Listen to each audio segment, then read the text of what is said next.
I apologize, we're not going to do the live demonstration, but hopefully I will still learn a little bit about some hair techniques. But I want to go over two main things today. I want to go over overcoming limiting beliefs and utilizing social media to grow your business. So who knows what a limiting belief is? Come on, man. Raise a Everybody hand. knows. Everybody knows, brother. Nobody? Yeah, no. So with public speaking, bro, that's how you set yourself up for failure. You can't, like, that's how you put somebody to sleep. They've heard, it's like you can't start there. You can't start demanding participation right away. And you can't do it with such a generic question, such a broad, like not a broad question, but such a generic, like everybody knows, man, what limiting beliefs are. Not believing in yourself? Yeah. So earlier, he said he wasn't good enough to cut or to post his content yet, right? Your cuts? And I said that was a limiting belief. So the definition of a limiting belief is a false or inaccurate thought or perception about oneself, others, or the world that restricts a person's ability to pursue their goals, desires, and potential. Sure. So does that kind of clear up what a limiting belief is? You're letting your own beliefs about yourself, others' beliefs of you, or just the world in general dictate whether you're going to pursue your dreams and goals or not. So who knows the best way to promote your business in 2025? Word of mouth. Social media. Social media. Yeah, perfect. So with a show of hands, does anybody feel like their self-criticism keeps them from promoting their business on social media? Yeah. Raise it higher. So everybody else, if they see you raise it, everybody else. So just them? Nobody else feels like they are too hard on themselves and that's why they don't promote their work? It's safe to say I used to be like that. Okay, yeah. So what was the biggest thing that changed when you decided? Exactly, there we go.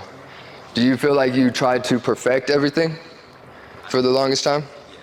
Yeah. Yeah. So perfection talk about how you is the killer of progression. So if we desire to be perfect, it's only going to slow us down from progressing. Now, if you knew exactly how many times you needed to fail in order to succeed, you just want to fail as quickly as possible, right? So if we're trying to be perfect all the time, we're never going to fail, learn, and eventually succeed. So I could tell you a little story about myself. When I was 14, I started cutting out of my parents' house, just in my room. I'm sure some of y'all could relate to that. And I would take pictures. We weren't taking videos back then. It was just pictures of my haircuts. And a week would go by and I'd get better at cutting hair, right? So then I'd go back and look at that picture and I'd be like, dang, I got better. Let me go delete that picture and I'm gonna post a new one because I got better. And then like that cycle went on for 6 years. And I had nothing to show for the last 6 years that I just cut hair. No progression. I had no proof of my journey. Like I didn't document none of that. It was all gone because I deleted it because I was too hard on myself and I wanted to be perfect. So I would delete the stuff that I didn't feel was good enough, even though barbers who had only been cutting for a year or so would probably love to see the progression. It would probably inspire them. And I didn't even have nothing to be proud of to look back on. And it wasn't until 2 years later, and I was charging $40 still in my parents' house. A really long day. It was like a Friday or Saturday. And I cut like 12, 14 heads that day. Made like a good amount of money, but at the end of the day, I was just dead. Like 14 cuts, $40 each. And I was taking like an hour, 15 on each cut. I got well behind schedule. It's probably like 12, 1 o'clock. And I finally sit down and I'm like, dang, I'm beat. And the best barber in my city in Roswell, not far from here, he was only charging $40. So I'm charging 40, he's charging 40. And in my head, I'm like, is this the rest of my life? Like, this guy's charging 40. Is this just the beginning of the rest of my life? I'm just gonna be cutting 14 heads a day at $40 for the rest of my life? And I'm like, I'm just living with my parents. I'm not supporting a family. I'm not even supporting myself. And I just made like the most money I could possibly make. Well, my back is hurting. I'm 22, it shouldn't be hurting like that. And I'm sitting there and I'm feeling just like, dang, like this is the rest of my life. And then what do you do when you're just like done for the day? You doom scroll, So I'm doom scrolling Instagram and I see this ad from a barber coach. And at the time, like, what is a barber coach? That was like 3 years ago. I was like, barber coach. and he's talking to me, and he starts speaking to my soul. He's like, are you charging $40 a cut? He's like, are you in a small city where nobody is charging anything over 40 bucks? He's like, are you posting content on social media, but it's not getting you anywhere? And at the time I was posting like 2 to 3 times a week, not as consistently as I should have been, but I was still emotionally attached to the results. Even though, like, you make some quantum leaps in the beginning of your haircutting journey, right? But comes a point where you start to make less progress over time because you perfect and master your craft, you know? So I had mastered my craft, but when a post didn't get a lot of likes or a lot of views, or somebody commented something hateful, I would delete it. So I was still not progressing. I was still deleting stuff, and I was just throwing up videos, you know, like throwing darts at the wall, just like hoping that one of them would hit or get me a client or something. And he's like, are you posting content on social media, but it's not getting you anywhere? And I was like, man, I was like a deer in the headlights. He was just speaking to me. Long story short, I invested in the dude's program, and he taught me everything I needed to know about social media, told me to stop deleting my content, got rid of my limiting beliefs.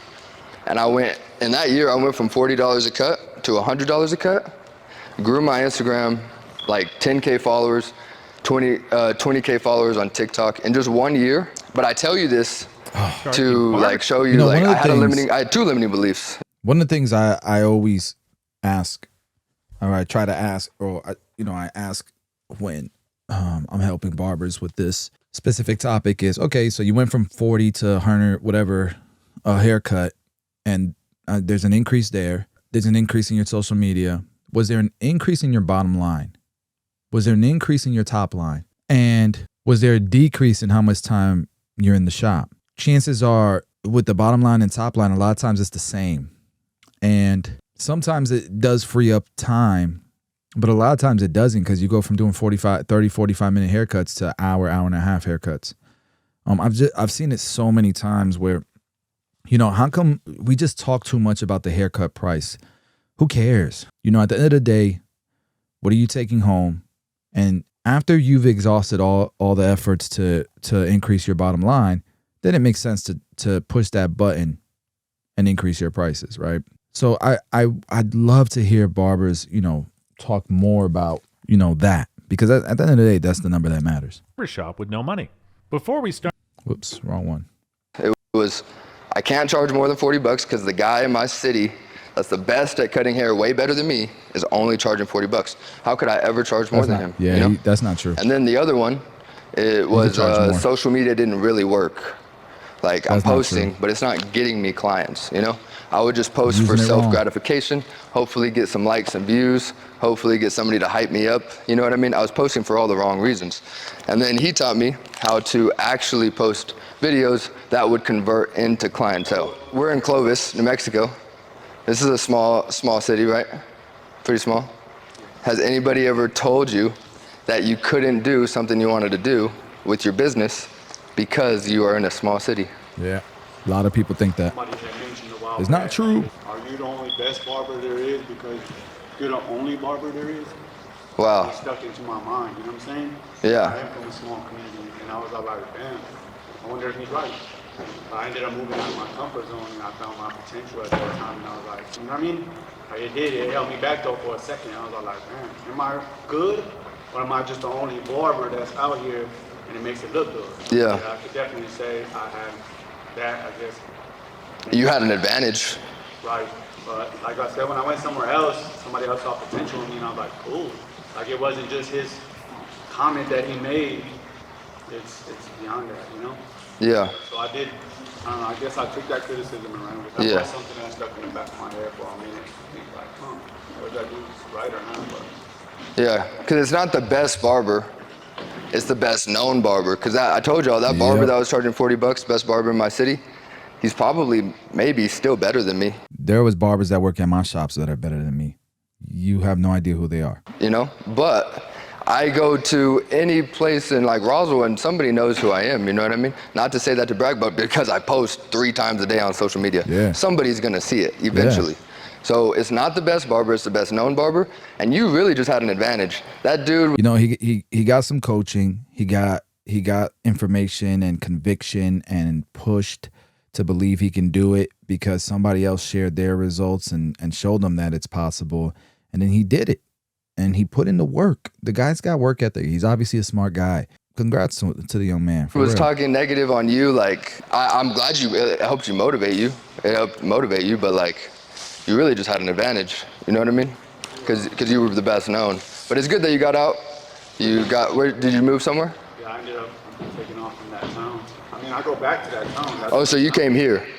I actually came here recently, but before that, I was in Las Vegas, and I went to Straight Blade Barbershop, and that's where dude was like, yo, I see potential in you. Like, you're always gonna have a chair here with me. And I was like, damn, for real? So it was a new environment. It definitely was a different thing, you know? For sure. Because when I got out there, I posted pictures, and that's exactly what had happened. I started getting shitty ass. Yeah. I got barbers here, just go back to where you came from. And I was like, all right. Yeah, if you know anything about social media, a comment is a comment. Engagement is engagement, and if it's a negative one, people love the negativity, so they're gonna reply to it, and they're gonna push your post more into the algorithm. Now, so I used to delete the hate comments or delete the post in general, right? Now I pin the hate comment to the top of the captions. So everybody that watches that video gets to see what the hater said, and now it's gonna get another comment, it's gonna push it to the next guy. And like any real one knows a hater when they see it. So really, it really shouldn't even, it really just hypes me up. When I see hate, I get happy, like, I swear. I don't get it. I want to see. I've heard that before. When I get hate, I get like it's people ain't talking about you. Nah, I don't like the hate, bro. I ain't gonna lie. This shit is exhausting, bro. And it gets worse and worse and worse and worse. And it's never in person. It's never in person. It always comes from weird places. Like it's just, and then people try to like dehumanize. Like it's just weird, bro. I'm not a fan of the hate. I don't want no hate, bro. Even though I know people hate whatever, and it's not like it's gonna affect, you know, yours or mine's success. But I don't like it. I don't want it. I don't even want to pay attention to it. I want to be around people who are haters. I don't even like if I catch myself feeling like I'm hating, I'm like, am I hating?